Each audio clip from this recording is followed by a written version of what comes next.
mawalah wala haula wala quwata illa billahi wa ba'd.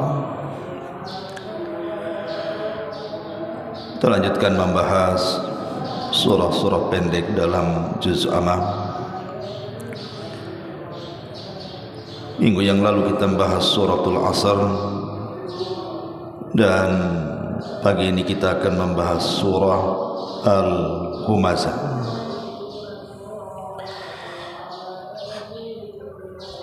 Surah Al-Humazah ini turun setelah surah Al-Qiyamah, dan surat ini kemudian disusul setelahnya dengan surah Al-Mursalah. Dan secara tartib Al-Quran jatuh setelah suratul Asr. Tentu ada kaitan peletakan surat di dalam Al-Quran sebelum dan sesudahnya, karena Allah Subhanahu wa ta'ala tidak meletakkan begitu saja setiap surat-surat di dalam Al-Quran ini. Lalu kapan Al-Quran ini disusun sebenarnya? Bukankah surat yang pertama kali turun itu adalah suratul Alaq? Harusnya kalau kita melihat tartib dari turunnya Al-Quran dari zaman Nabi SAW setelah Fatihah itu bukan Al-Baqarah, tetapi setelah Al-Fatihah itu adalah surah Al-Alaq, kan begitu? Karena surah yang pertama turun suratul Alaq. Dan surat yang terakhir yang turun secara sempurna adalah suratul Nasr. Idza jaa nasrullah, ini surat terakhir turun, maksudnya secara sempurna satu surat. Tetapi kalau ayat yang terakhir turun adalah ayat yang tercantum dalam surah Al-Baqarah, wattaqu yawman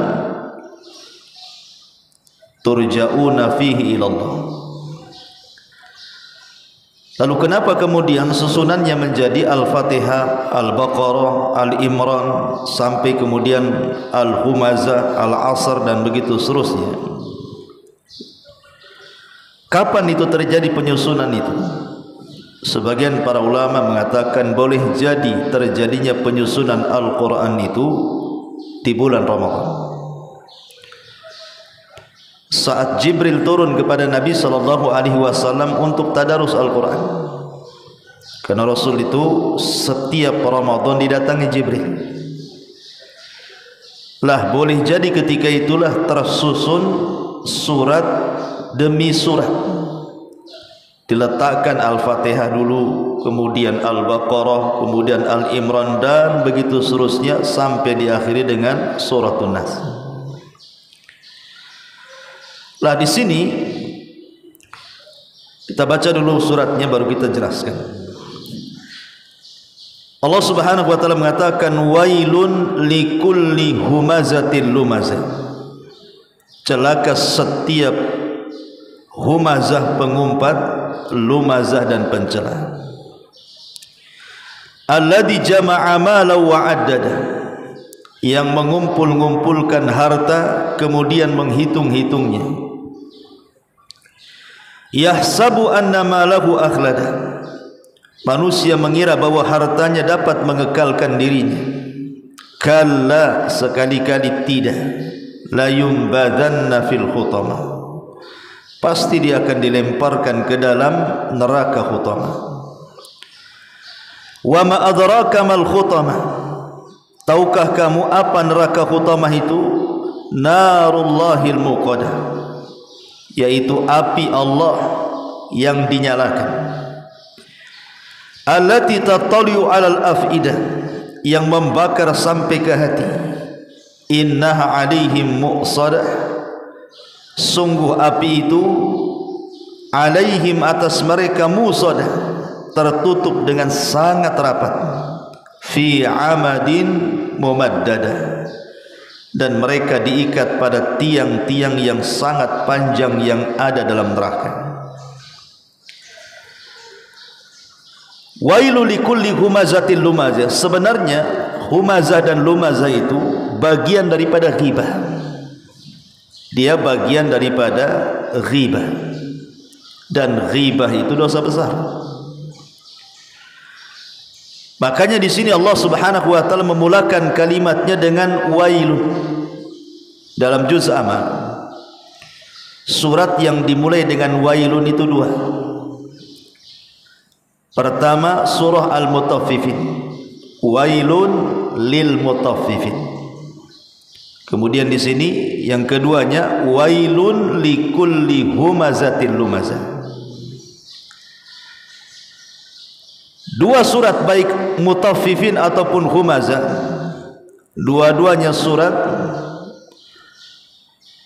dalam rangka membela orang-orang du'afa, orang-orang yang lemah dan orang-orang yang beriman.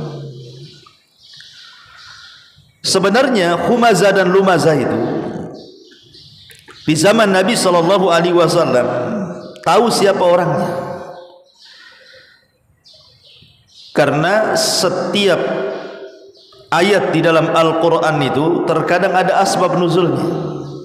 Kenapa sampai turun ayat ini atau surat ini?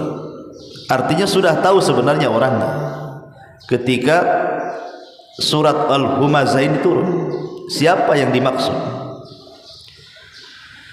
Tetapi Allah Subhanahu wa taala tidak menyebut orangnya.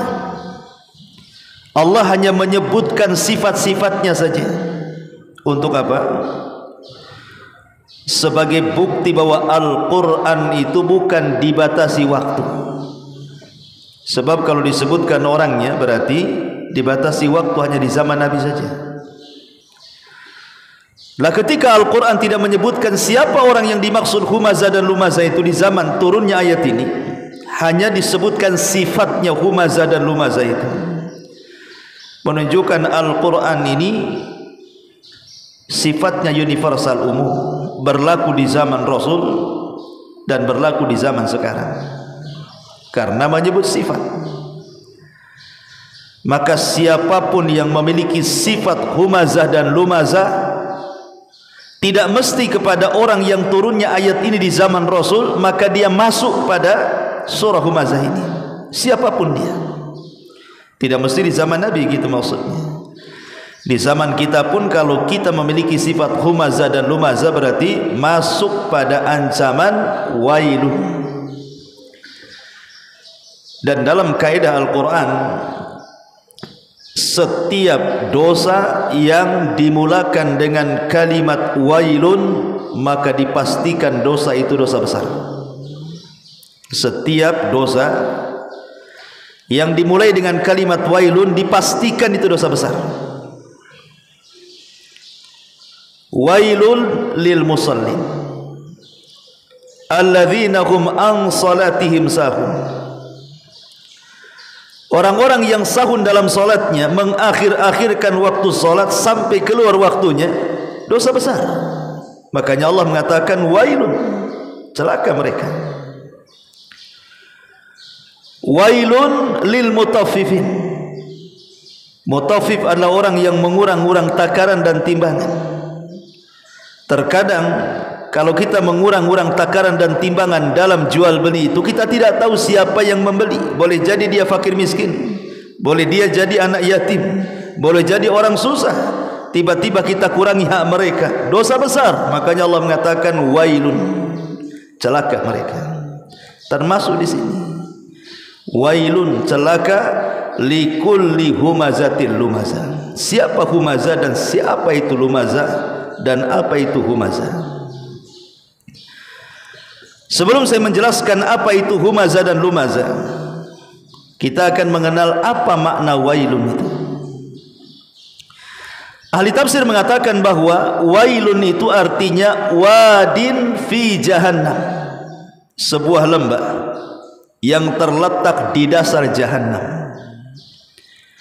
Syadidul qa'ri wa syadidun natani wa sadidul dhulmi, sangat dalam, sangat gelap dan sangat busuk karena seluruh darah dan nanah penduduk neraka masuk pada lembah itu.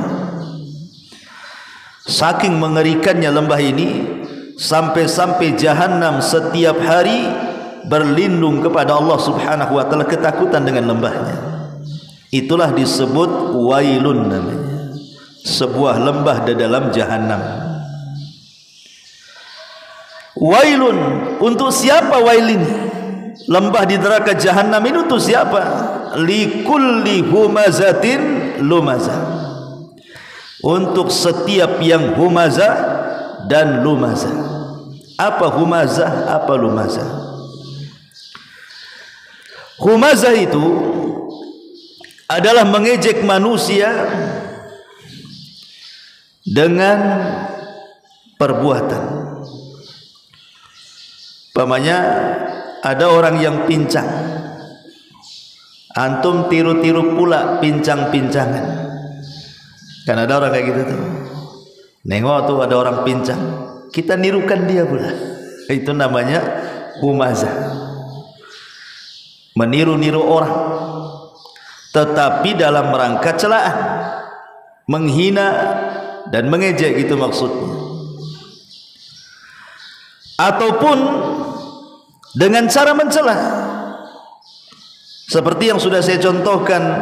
Ada orang gemuk dibilang drum, ada orang kulus dibilang lidi, ada orang yang matanya mungkin buta sebelah dibilang dajjal. Gitu ya. Itu humazah, mengejek namanya, dan itu bagian daripada ghibah. Ataupun lumazah. Lumazah itu dengan lisan dia, kalau humazah dengan perbuatannya, tapi sama-sama mengejek dengan ghibah. Tidak boleh, karena isyarat sendiri bagian daripada ghibah. Ghibah itu tidak mesti ucapan. Seperti mamanya Aisyah radhiyallahu anha pernah mengisyaratkan kepada Safiyah madunya. Dia tidak suka dengan Safiyah karena Safiyah itu cantik orangnya, sehingga cemburu dia.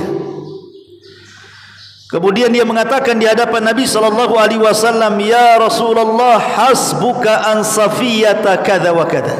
Rasul, cukuplah Safiyah ini begini.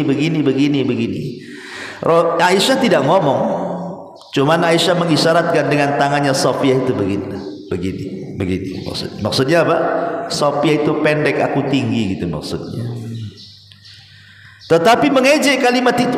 Aisyah ingin merendahkan Safiyah dengan mengatakan, Safiyah itu pendek orangnya, aku lo tinggi, gitu maksudnya. Tapi tidak dengan lisan, dengan isyarat tangan saja.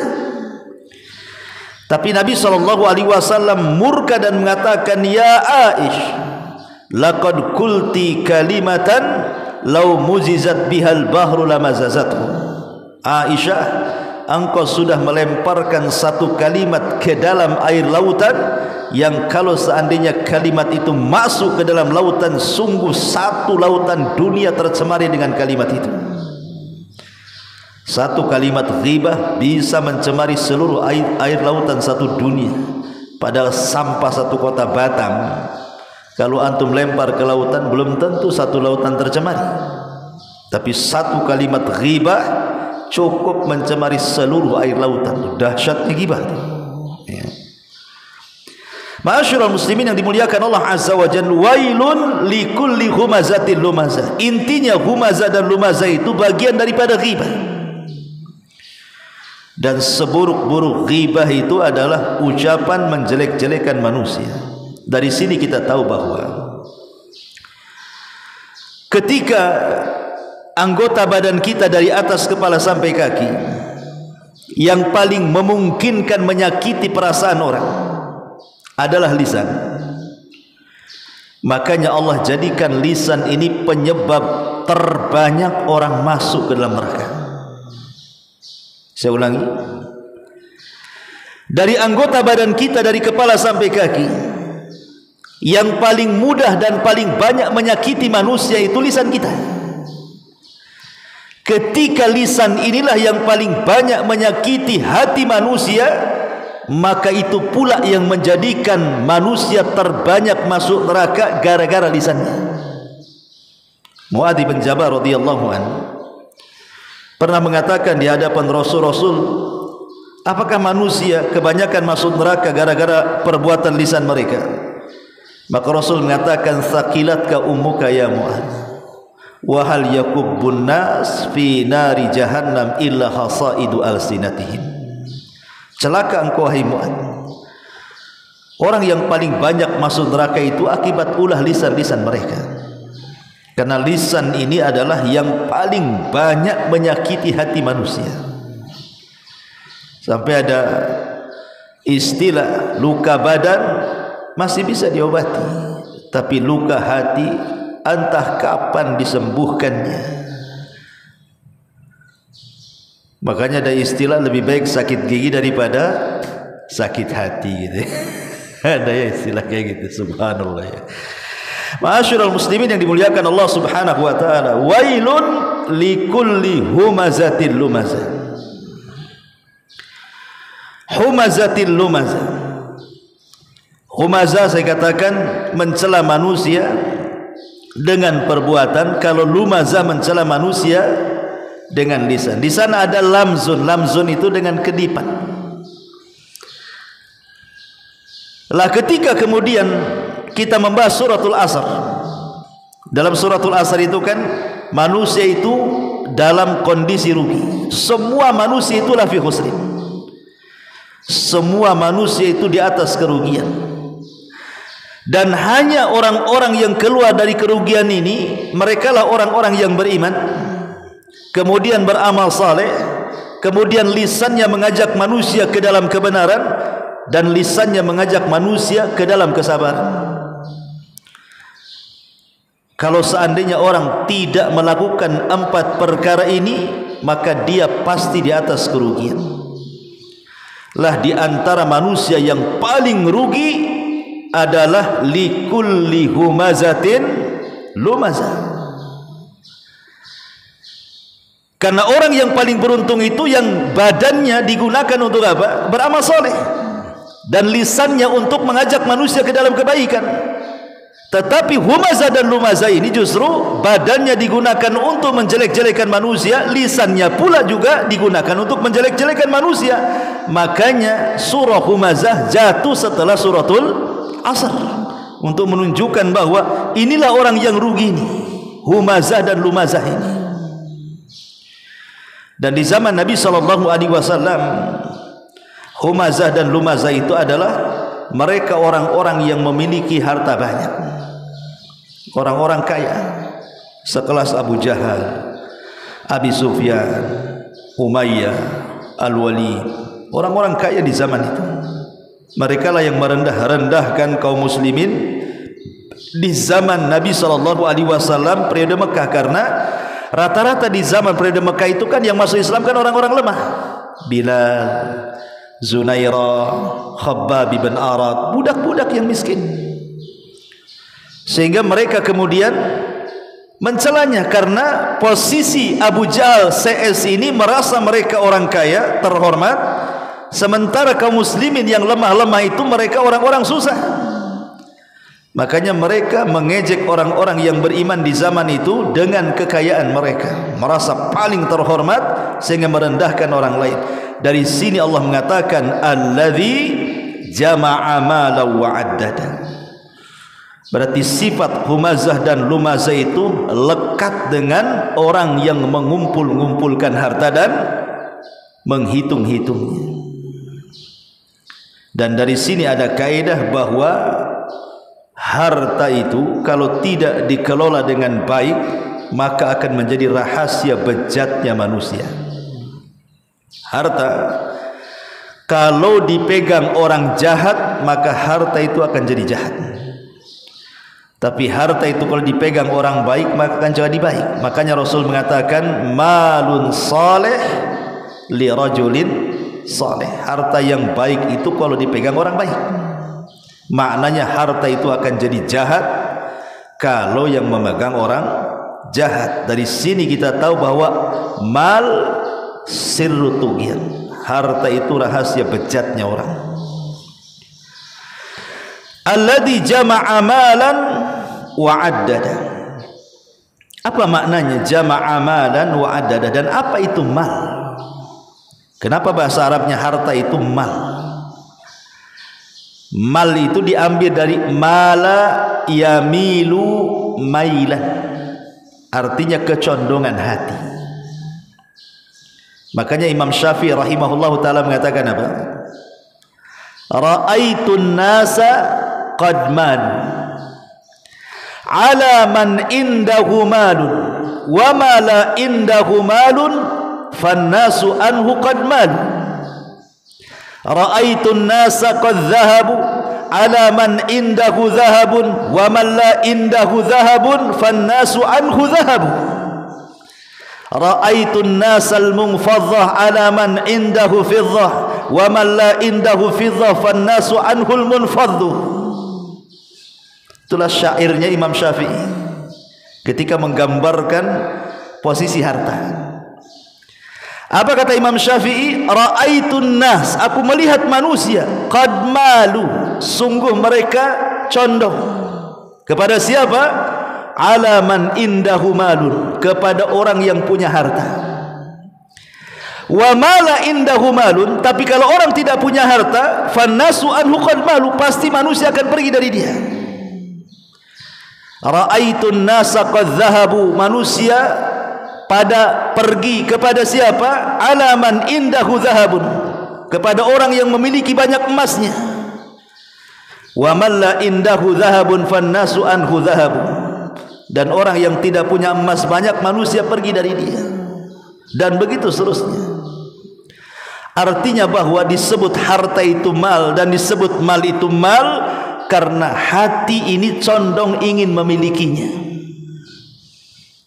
Harta ini disebut mal karena manusia itu cenderung ingin punya. Orang punya mobil pengen juga, orang punya rumah pengen punya rumah, orang punya tanah pengen punya tanah. Pokoknya sesuatu yang condong kepada itu, itulah harta. Lah harta itu menyodot manusia. Kalau ada rapat masjid, satu Pak Imam hafal Quran, satu pula muhsinin banyak uang, rapatlah satu meja. Kata Pak Imam ini pendapat saya begini-begini dalilnya. Kata yang punya harta, enggak begitu. Kalau enggak saya stop harta saya. Kira-kira yang dimenangkan imamnya atau muhsininnya ini? Adalah imam aja di cancel, bisa diganti kalau imam. Muhsin ini susah nyarinya ini kan gitu ya. Itulah harta. Harta ini kadang-kadang nyedot orang. Siapapun yang punya harta, maka manusia akan cenderung kepada dia. Makanya harta disebut mal karena mailul qalbi, ada kecenderungan hati, itu maksudnya. Ma'asyiral muslimin yang dimuliakan Allah Azza wa Jalla, jama'a malan wa addada. Kalimat wa addada, ada yang mengatakan maksudnya yang mengumpul-ngumpulkan harta dan berbagai macam harta yang ada. Artinya kalau sudah punya mobil pengen punya rumah, kalau sudah punya rumah pengen punya tanah, kalau sudah punya tanah pengen punya ini, punya itu. Pokoknya berbagai macam harta kalau bisa dia punya. Itu makna yang pertama, wa'addada. Makna yang kedua kata para ulama, jama'a amalan wa'addada, itu artinya wa'addada di sini menghitung-hitung. Ini saya sudah punya kos-kosan 3 pintu. Rupanya di sampingnya ada tanah kosong. Tanya tuh, itu tanah siapa ya? Dijual enggak tuh? Gitu, mulai itu dia. Siapa yang punya ya? Ada enggak nomor teleponnya? Gitu. Untuk apa? Kalau bisa nambah pintu lagi. Nih kalau sudah kena nih tanahnya, dibuat lagi kos-kosan sama dia kan. Di depannya ada tanah kosong lagi. Ini punya siapa nih? Mulai begitu.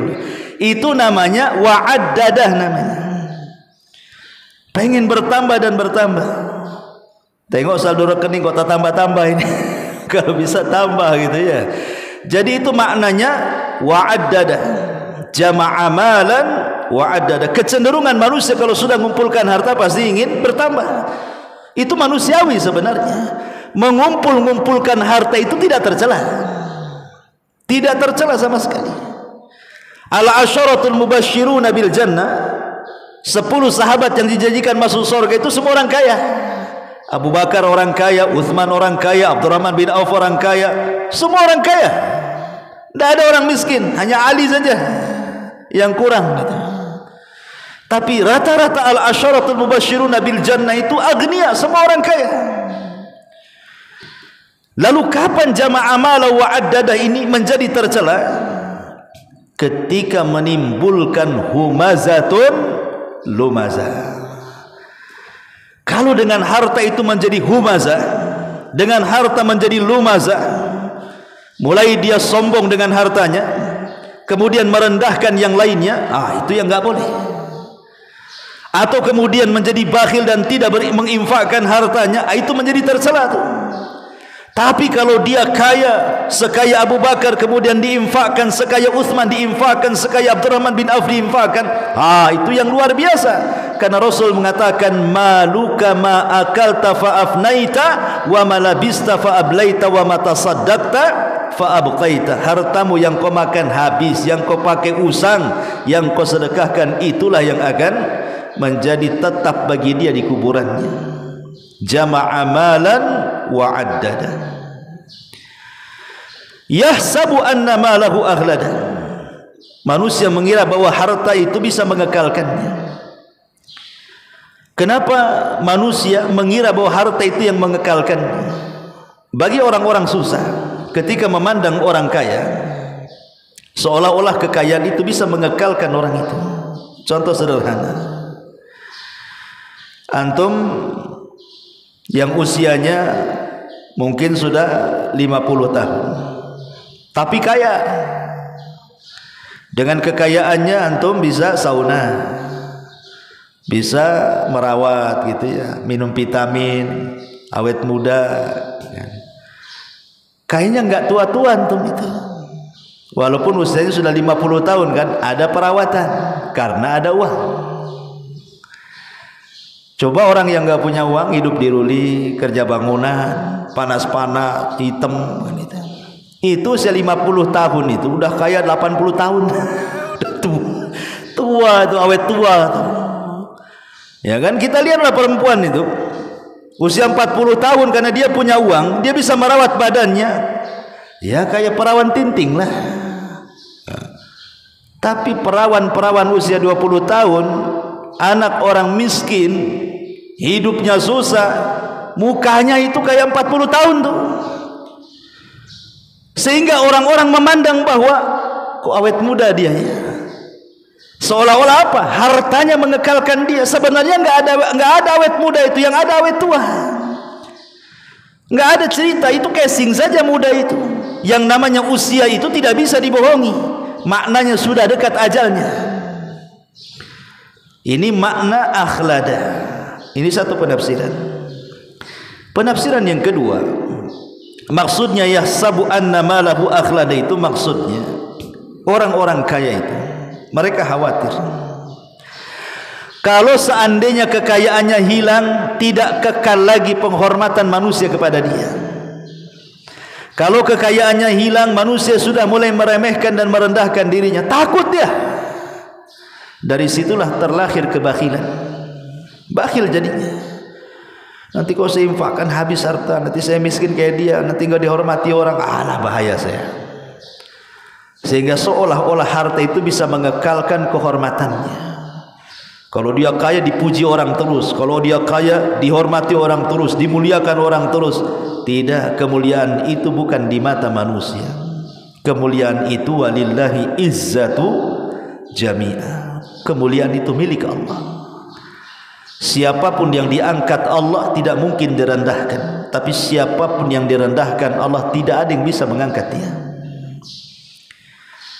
Nabi SAW di permulaan dakwahnya dihina manusia, dikatakan tukang sihir, dikatakan pendusta, dikatakan majnun, orang gila, dikatakan perangkai syair, macam-macam. Itu di awal dakwahnya. Tapi kemuliaan milik Allah. Sekejap saja Rasul hijrah ke Madinah, kemudian menyerang balik kota Mekah, Fathu Mekah, dimuliakan manusia. Siapapun yang dimuliakan Allah tidak ada mungkin direndahkan. Tapi sebaliknya, siapa yang direndahkan Allah pasti tidak ada yang bisa mengangkat dia sampai kiamat dibangkitkan. Yahsabu anna malahu akhlada. kalla la yumbadhanna fil khutamah. Yumbadhanna itu diambil dari an-nabdhu. Nabdhu itu kalau antum ambil jeruk kemudian antum kupas, kulitnya kan antum nggak makan, pasti antum lempar. Yang antum makan kan isinya saja. Atau antum makan pisang, pasti yang antum makan ya pisangnya, kulitnya antum lempar ke tong sampah. Melempar kulit ke tong sampah itu disebut nabdhun namanya. Nabdhun itu melempar sesuatu yang hina. Dalam bahasa Arab disebut nabdhun. Kenapa demikian? Inilah hukuman orang-orang yang merasa tinggi di hadapan Allah, Allah hinakan kelak pada hari kiamat. Kan orang-orang kaya, maksudnya kaya yang humazah dan lumazah itu, mereka sombong di dunia. Makanya al-jaza min jinsil amal. Balasan itu disesuaikan dengan amalannya. Ketika di dunia mereka sombong, naudzubillah, maka di akhirat mereka la yumbadhanna. Mereka dilempar seolah-olah dihinakan oleh Allah Azza wa Jalla. Kepada siapa? Kepada apa? Fil khutamah, ke dalam neraka khutamah. Disebut khutamah itu karena yakhtim ba'duhu ba'dha, saling menerkam satu dengan yang lainnya. Itu disebut khutamah artinya. Wa ma adraka mal khutamah. Tahukah kamu apa itu neraka khutamah? Narullahi muqadah. Api Allah atau azab Allah yang menyala-nyala. Allati tattaliu alal afidah, yang membakar sampai ke dalam hati. Lihat bagaimana hukumannya. Saya ulangi, al jaza min jinsil amal. Balasan itu disesuaikan dengan amalannya. Ketika di dunia dengan kekayaannya dia humazah dan lumazah, mengejek manusia dengan lisannya, dengan gibahnya, sehingga menyakiti hati-hati manusia, maka kelak di hari kiamat ketika diazab, maka nerakanya akan menembus hatinya. Ketika dia di dunia menyakiti hati orang, di akhirat Allah sakiti hatinya dengan api neraka. Itu maksudnya. Disinilah namanya al-jaza min jinsil amal namanya. Karena orang yang paling banyak menyakiti itu adalah humazah dan lumazah. Makanya Allah balas di akhirat sebagaimana engkau menyakiti manusia, hati-hati manusia di dunia, sekarang inilah azabnya. Dengan cara apa? Innaha alaihim muqsadah fi amadim mumaddada. Allah sediakan satu tiang yang sangat besar, kemudian diikat di tiang itu. Kemudian api didekatkan, api itu tidak langsung membakar, tetapi api itu didekatkan sehingga dia merasa kepanasan yang luar biasa, mulai dari kulitnya, tulangnya, sampai menembus hatinya. Dan itu siksaan yang luar biasa. Orang kalau langsung dicemplungkan ke dalam api, selesai, sebentar aja mati. Tapi kalau orang ini didiamin, apinya mendekat kita, itu lambat matinya tuh. Ya kan, kalau orang dimasukkan ke dalam api kan langsung gosong, selesai kan gitu ya, cepat dia siksaannya. Tapi kalau diikat di tiang, kemudian apinya dekat dengan kita, jangan lagi dekat. Ada kebakaran rumah saja kita dekat-dekat tuh panasnya luar biasa tuh kan. Berusaha kita menghindar dari situ. Begitulah hukuman humazah dan lumazah itu. Makanya Allah mengatakan innaha alaihim muqsadatun fi amadim mumaddada. Sungguh api itu di atas mereka ditutup rapat, sementara mereka terikat di tiang-tiang yang sangat panjang. Supaya apa? Supaya panasnya itu merasakan sampai ke ulu hati mereka, sebagai balasan mereka menyakiti hati manusia. Wallahu a'lam bishawab. Inilah tafsir singkat dari surah Al-Humazah. Subhanaka bihamdika asyhadu an la ilaha illa anta astaghfiruka wa atubu ilaik. Wallahu ta'ala. Assalamualaikum warahmatullahi wabarakatuh.